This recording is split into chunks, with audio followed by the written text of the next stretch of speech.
Hey, what's going on, everybody? RogersBase here with a video that I'm pretty sure is going to make a lot of you guys upset. Maybe not, considering the fact that the majority of you guys who subscribe to me are One Piece fans. Today, I'm going to be explaining why One Piece is better than Naruto. I shouldn't say explain, it's going to be more of a discussion. And joining me today is the Naruto lore YouTuber extraordinaire, Swag Kage. So go ahead and say hello. What's going on, Swag? What's going on, everybody? Narutard here. Sure, I'll be, welcomed with open arms into a community of One Piece people. Yeah, I think that's going to be the first reason, actually. This is going to be the first reason as to why One Piece is better than Naruto. I think the One Piece community on YouTube is better on the whole than the Naruto community on YouTube. I think they are more accepting. Okay, if you say on the whole, I can't disagree with you there. Because I was gonna say there are a couple level-headed Naruto fans that you find. Oh, if you're just talking about YouTube, yeah. But in terms of Reddit or just on forums and the internet in general, there are plenty of level-headed Naruto fans. But generally, people who exclusively like One Piece are cooler than people who exclusively like Naruto.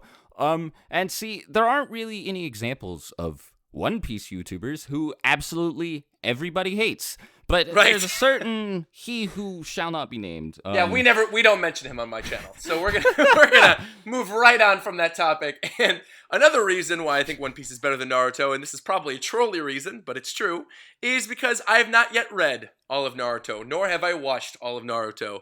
And I should also clarify, Swag. I say that implying that I've read a lot of Naruto, or implying that I've watched a lot of it. I haven't. I think I've read maybe 10 chapters overall. And one of the movies, I did see one of the movies. Oh my god, the movies are all bad from what I can remember. I saw part of the Chunin exams, so I saw Shikamaru versus Tamari, which was really good. And but everybody, you could probably have that just all of that can be lost in all of the Chunin exams ripped off the Hunter exams comment you get. But you see, that's the other thing is I like Hunter x Hunter, but at the same time, I've never been someone who thinks that Naruto's a ripoff or vice versa. I think a lot of the connections that people make between Naruto and Hunter x Hunter are reaches. Now, the Chunin exams were definitely, if not heavily inspired by Hunter x Hunter, pretty blatant ripoff. But I think the stories went in different enough directions that it's not a problem. However, I do think you get a pretty good idea of what Naruto's about when you watch Shikamaru versus Tamari, read a couple chapters, and then see Naruto and Sasuke screaming one another's names at each other for a good chunk of time. But you don't know all of the ins and outs. There's a bit more nuance to Naruto than a lot of people would have you believe. It's not a lot of people compare it to Bleach, and it's not Bleach. Well, I gotta say, I think the majority of people in the anime community have always stuck on to one of the big three, right? They choose when they first get started either Naruto or One Piece or Bleach. And it just so happened that it seems like you stuck with Naruto and I stuck with One Piece. And there's plenty of people out there who ended up going with Bleach, but now Bleach is canceled. Naruto's pretty much over. You're getting into the Boruto stuff now, but the main story of Naruto is done. Yeah. And One Piece is still continuing on. So I think that's actually another plus for One Piece is the fact that One Piece is still ongoing. Oh yeah, you guys have way more content. I miss Naruto, which is probably why I started making videos about it in the first place. Yeah. I needed something to fill the void in my life.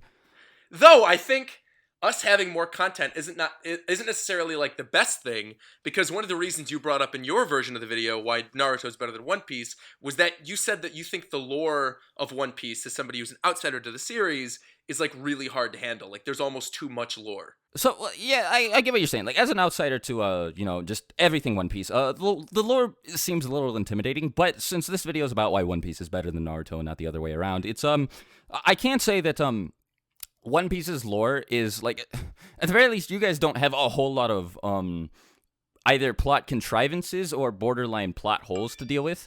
While Naruto's lore might be, more tied up, easier to understand, and it's easier to categorize everything in Naruto, I think that, the way One Piece works, it also allows, there's more diversity among the abilities in One Piece, for example, because, I think that comes down to the devil fruits. Yeah. So how do elements work in Naruto? Again, as somebody who's an outsider, like how does that work? Like water or fire? Or... Everybody has an affinity for one of the 5 elements. And there are these things called Kekkei Genkai, which are like genetic abilities that a person can have. And so Kekkei Genkai can be related to nature elements, but they also don't have to be. And nature element Kekkei Genkai are combinations of 2 or more pre-existing natures. So you have the 5 basic ones: water, fire, earth, wind, and lightning. And then you have combinations of those, like ice is water and wind, for example. People who have an affinity for 2 natures will often end up with a Kekkei Genkai that's a combination of those natures. So, yeah. Now, there are some abilities that don't involve the elements at all. And I think a lot of them are tied to these separate natures called yin and yang release.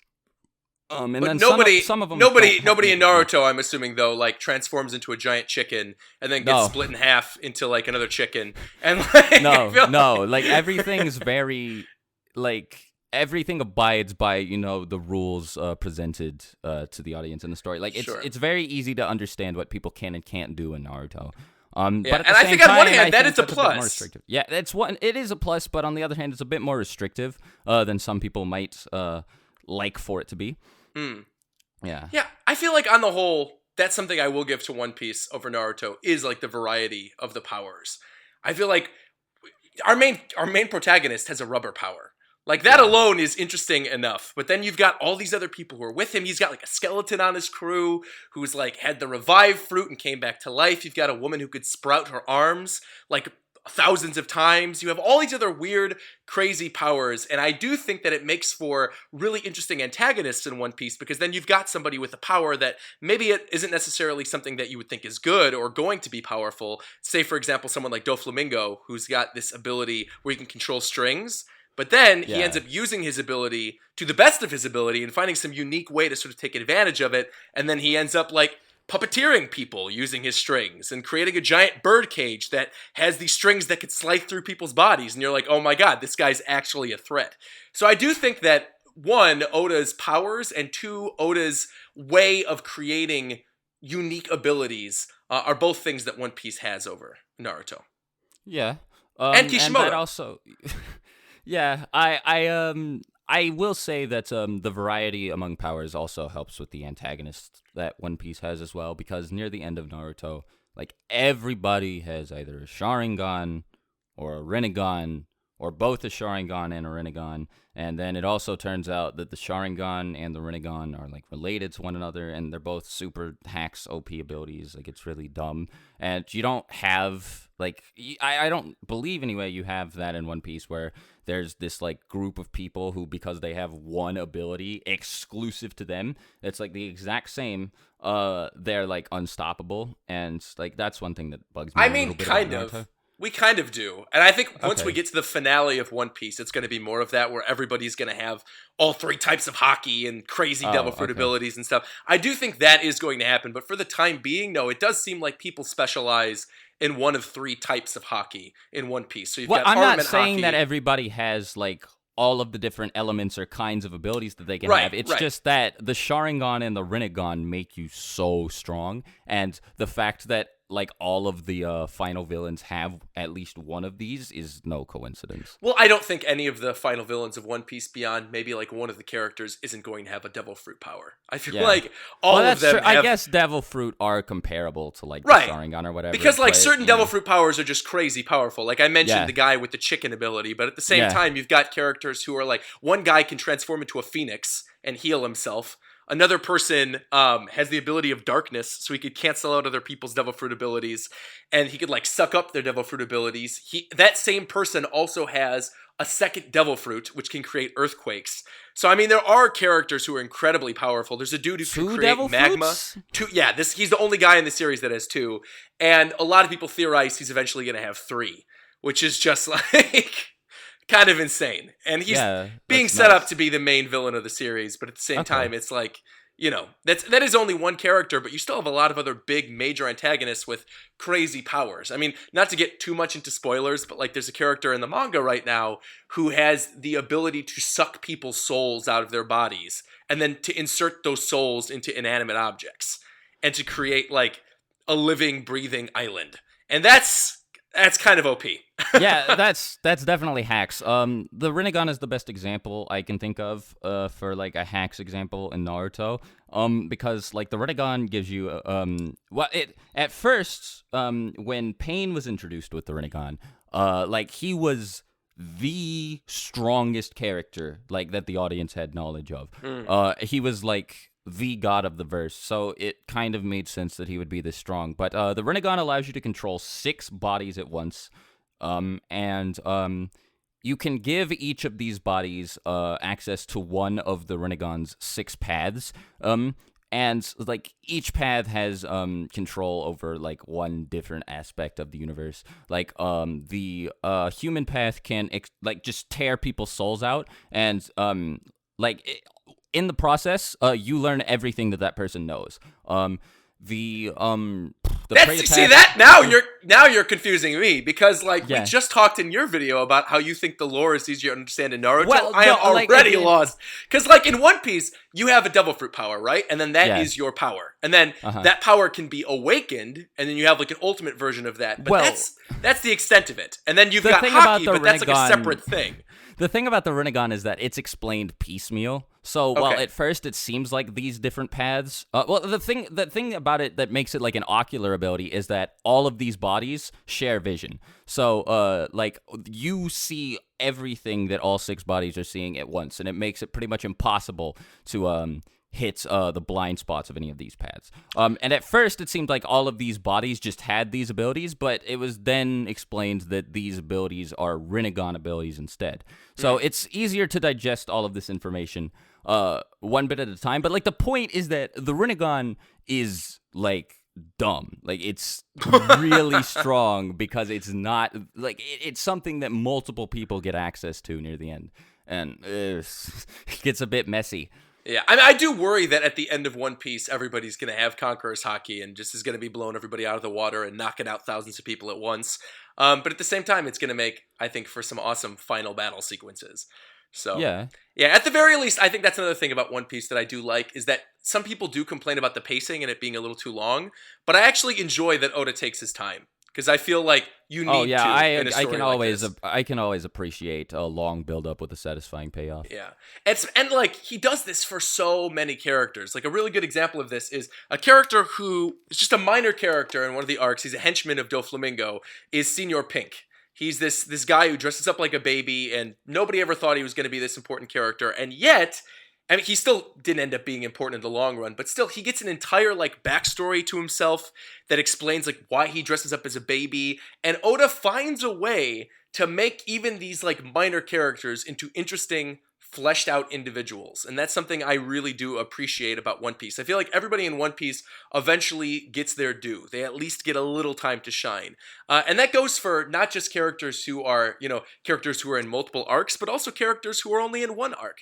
I think Kyros, who is the gladiator character, I don't want to get too much into it, but the gladiator character in one of the most recent arcs of One Piece, Dressrosa, he has a really good arc to himself with his daughter and his family, and then what he used to be and why he can't treat his daughter the way that he wants to treat her because of his past. And it's just, it's really interesting. And I like that Oda's able to do that. And he's actually able to sparse all that out and dole out all this information and actually make it consumable, where you're not like completely overwhelmed by all this backstory of this character that you just met. Oh yeah, that happens a little bit too often in Naruto. Kishimoto's not the best at presenting a person's backstory at the time that he should, but you do get a good like grasp on who every character in Naruto is for the most part. But I do think One Piece handles that better. Like speaking of that, I also think that well, you said that the final arc might get a bit like this, sort of like it was in Naruto.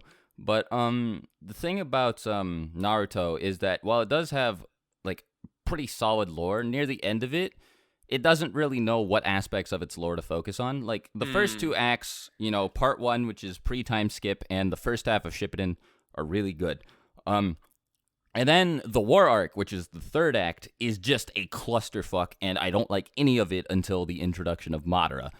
So it's like, and that's not helped by the fact that, so, see, the thing is that in, like, every shonen, you need, like, a good power curve, right? And you need villains to be, well, like, sometimes there can be a bit of oddballs in this power curve. Like, Hisoka's, like, introduced really early on in Hunter x Hunter, and, like, he's one of the high tiers, and you don't really get introduced to anybody of his level until later arcs. So, that's an example of, introducing somebody outside of the general power curve, early on, and Naruto does this as well, but, like, for the most part, like, everything's good. It follows the trend that it should. And, you've got your weaker villains at the beginning of the series, your stronger villains in the middle of the series, and then at the very end, you do have your endgame villains, but in the war arc, you get introduced to all these characters that are just, like, it's just, like, this haphazard, like, mismatch of, this character can do this, and they're really powerful, and so on and so forth, and, like, it's... The war arc happens right after the pain arc, and it's like, it's really, it produces a lot of whiplash, going from this guy who, as I just explained, is like a god, to somebody who's like Chunin or Jonin level. It's like, this isn't as exciting, because, like...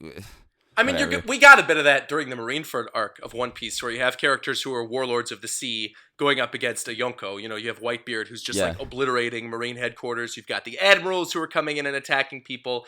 But at the same time, I don't necessarily think like the labels really matter as much in One Piece. Like Mihawk, who's this really powerful swordsman, could just basically annihilate any character in the series. Like, he's one of the most powerful characters in the series, and yet he chooses to be a warlord of the sea. Like, he isn't a Yonko, he isn't an emperor, he isn't an admiral, he's his own thing. And so yeah, I think Oda does a pretty good job of both differentiating those characters and making sure that, like, they could still be powerful in their own right, despite their title. He doesn't make them a focus of the arc the way Kishimoto does, and that's the issue. See, the thing is, Hisoka wasn't an antagonist, which is why I say he was a good example of handling somebody who's outside of the power curve you're trying to establish. Sure. But, like, in Naruto, you go from, like, these Genin to Chunin level enemies to, like, Jonin level enemies, up to, like, these S-rank criminals in the Akatsuki, and you have, the Akatsuki send a pair after Kage and take him from, his village in the first arc of Shippuden. Then you go to Sasuke, who it turns out is really strong. He's actually stronger than one or probably both of the Akatsuki introduced in the first arc. Then you have these two immortal Akatsuki who nobody knows how to kill, introduced in the third arc. To be fair, we do have a guy who's technically immortal. We've got Kaido, who I think at some point he will be beaten, but he's called like the strongest creature in the world, and I'm not he's basically saying that invincible. These immortal guys are bad. Like, this is just a gimmick. They're not... Well, Kakazu is a little strong, but Hidan isn't particularly strong. Like, they're immortal, but, like, they're not...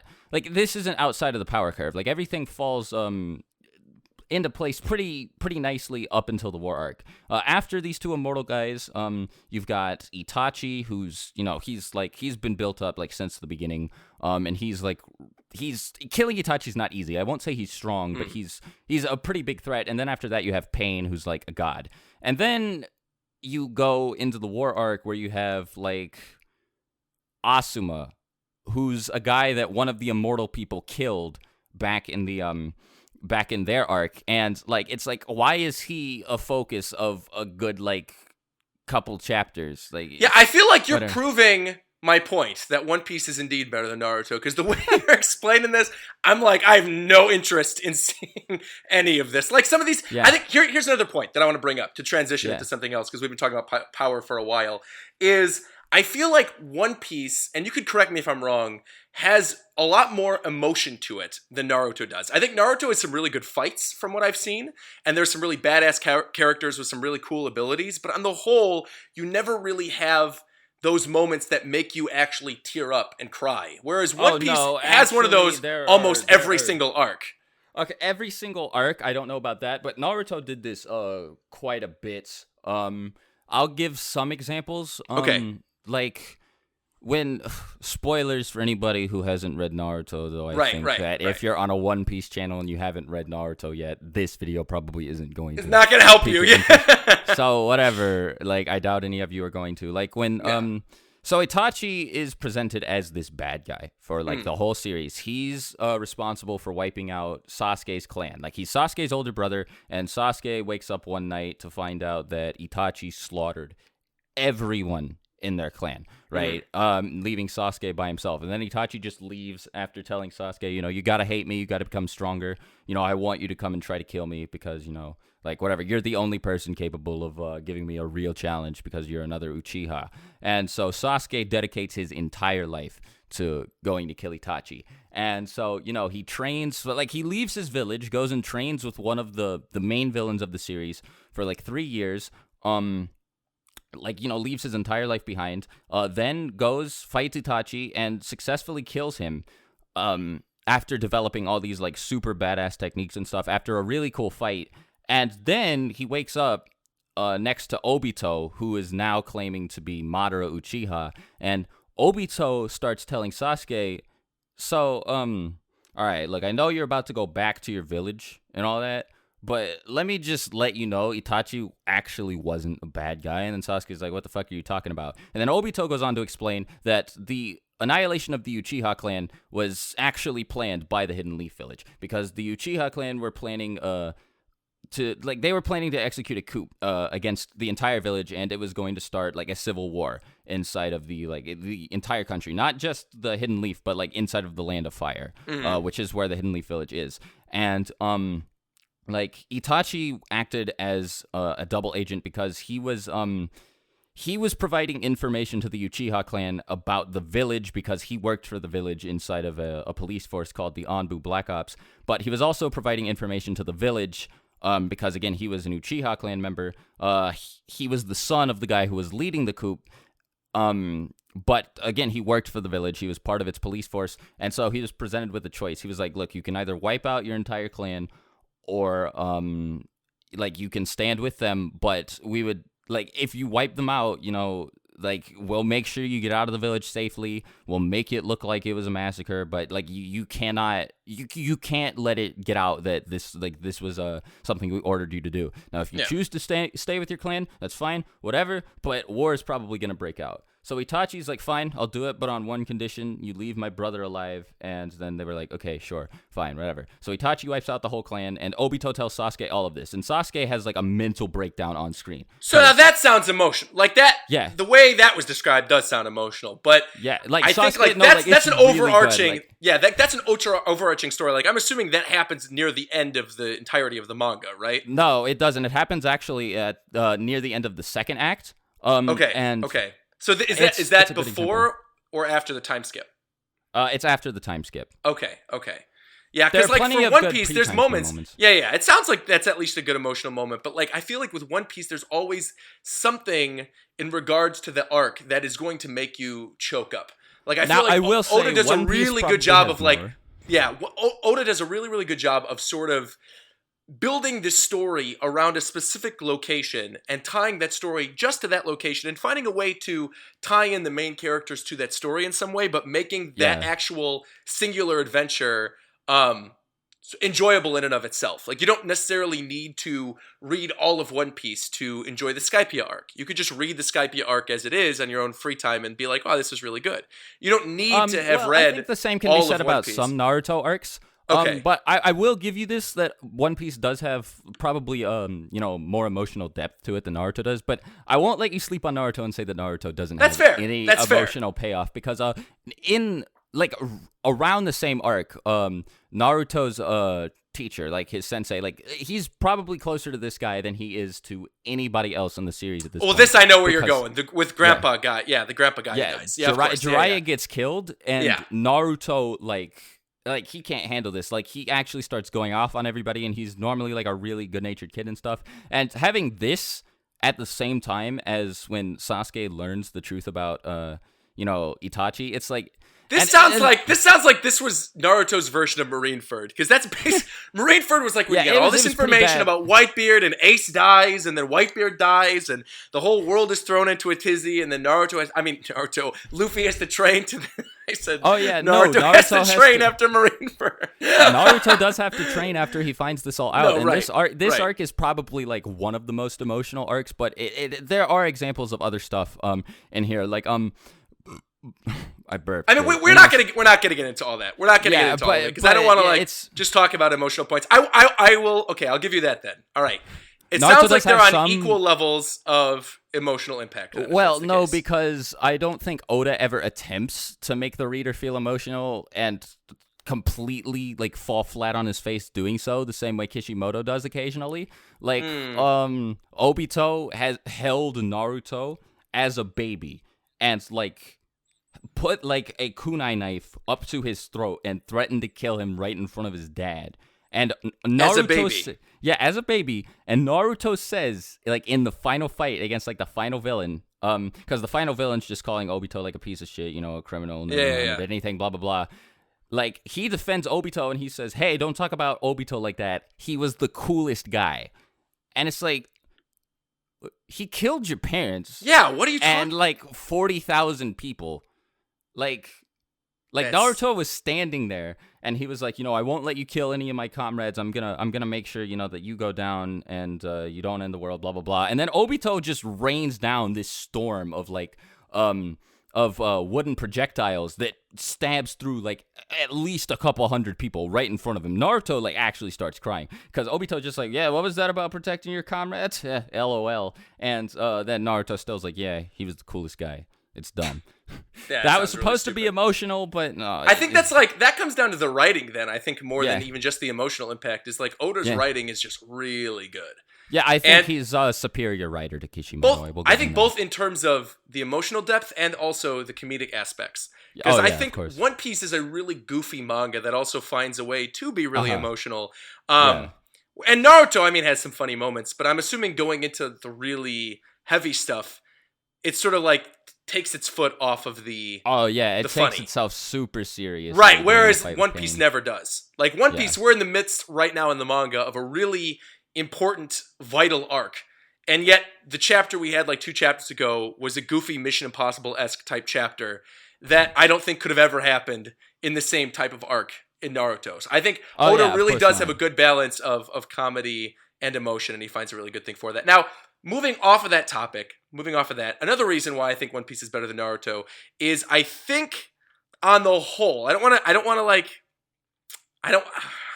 like being careful because I don't want to just completely generalize the character designs of Naruto, but I think on the whole, One Piece has a lot more unique character designs than Naruto. I think Naruto looks like your standard anime, like a ninja anime. There are some unique designs here and there, and the art's good based on what I've seen, but One Piece just has out there bizarre looking characters and creatures of course, are unlike anything that I've seen in any other manga series.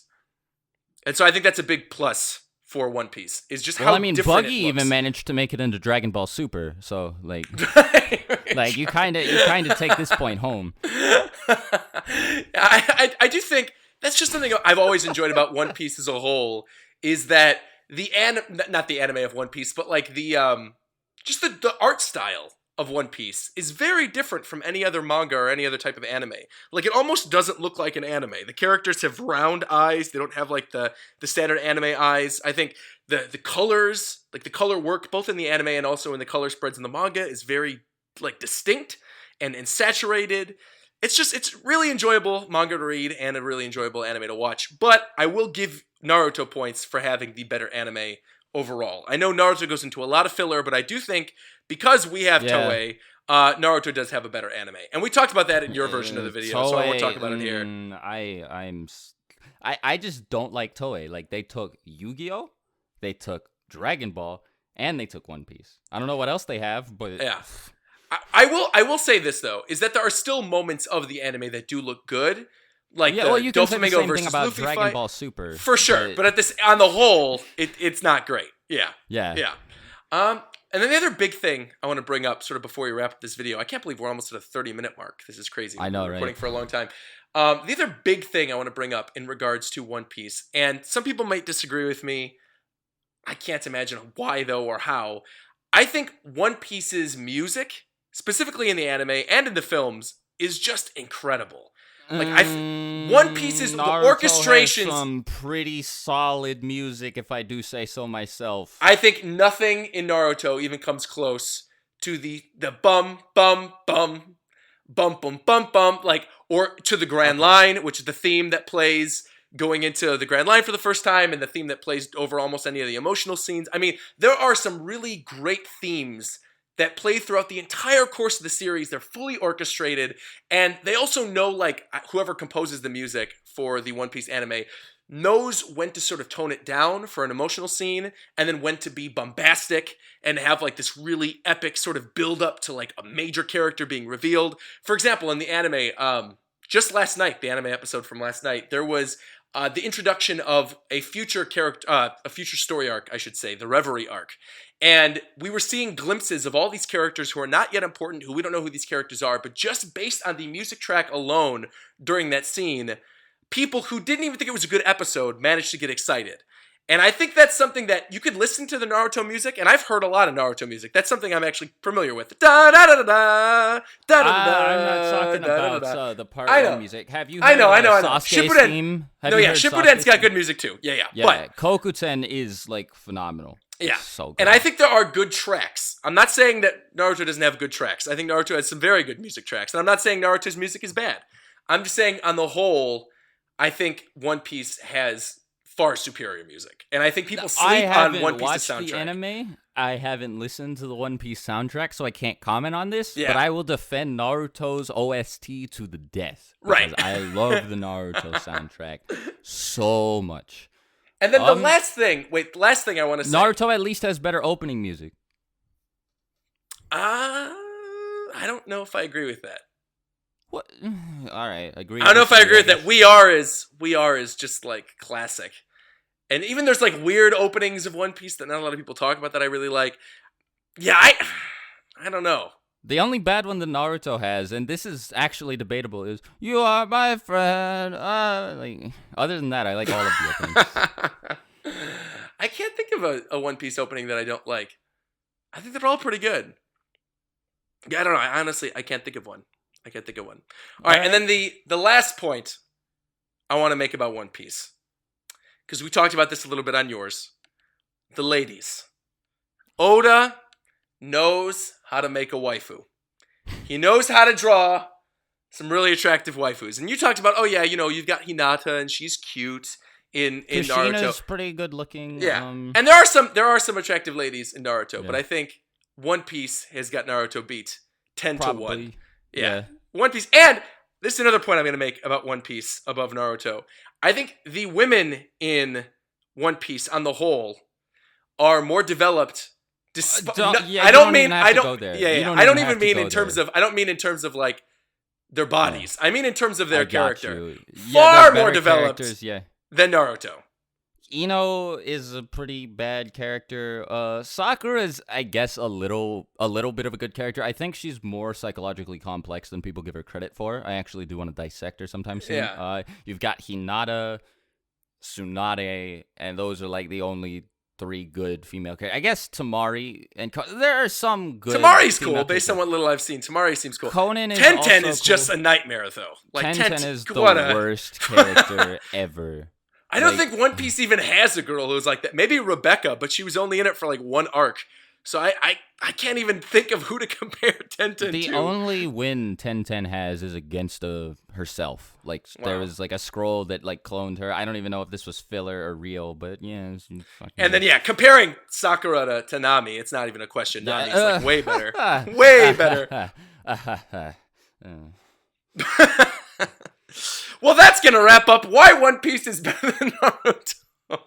I think we talked about a lot. We talked about some of the story arcs and the women in particular and the music. So I think this is a great video. If you enjoyed this collaboration, be sure to check out the one we did for Swag Kage's channel as well, which is why Naruto is better than One Piece. We go over some of the stuff that we talked about here, but a little more in depth. And as always, thanks for coming on, Swag Kage. This is a lot of fun. Yeah. Hey, no problem. I agree. This was a lot of fun. This is like the only like.